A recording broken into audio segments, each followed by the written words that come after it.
the lightbox. Moths, of course, don't make the news. Not unless you follow the American cadet on Twitter, who wants to know why there are so many fucking moths in Afghanistan. Or Google the latest research on turning tobacco hawks into cyborg spies, implanting their larvae with microchips, so the soft little bodies will harden into drones, enter enemy camps as light-winged innocents.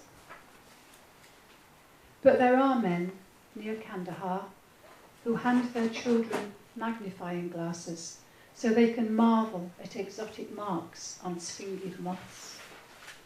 Men whose heads touch the earth 5 times each day in gratitude, awe, humility. Bismillah, Irrahman, Irrahim. Men like my neighbour, who shows me his old-fashioned biscuit tin transformed into a lightbox, where moths squat like refugees on egg boxes. Men who catalogue species so they won't die out unheeded, then release them at dawn. Mother of pearl, cinnabar, scalloped oak, 6-spot burnet, peppered geometer. Men we never hear of, who keep alive the lightbox in their hearts, attract nightly visitations.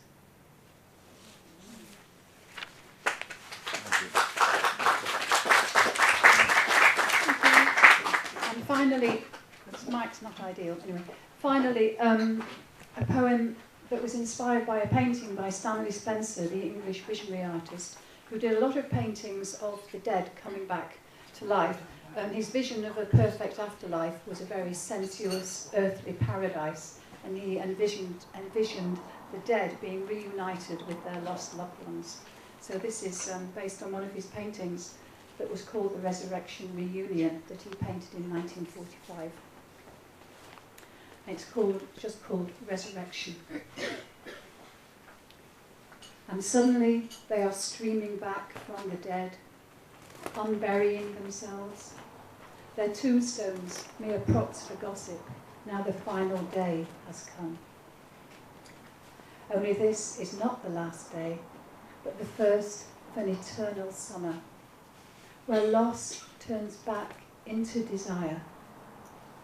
For what can match the pleasure of a kiss on the tongue of those grown accustomed to tasting nothing?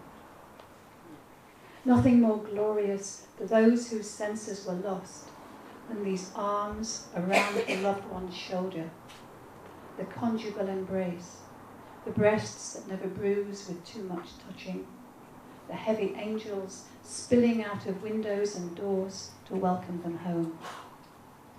This is what they dreamt of ascending to. Gardens, allotments, lamps pooling light over dinner. This, what they longed to recapture, reaching round a chest that rises and falls, the rapture of breath that doesn't stop. Flesh ripe with joy, now they are touching again. Lovers, mothers, children, fathers, plucked up wives, in this light that is never switched off. These bodies that cannot have enough of each other. This love that is always being made. Thank you, Rosie.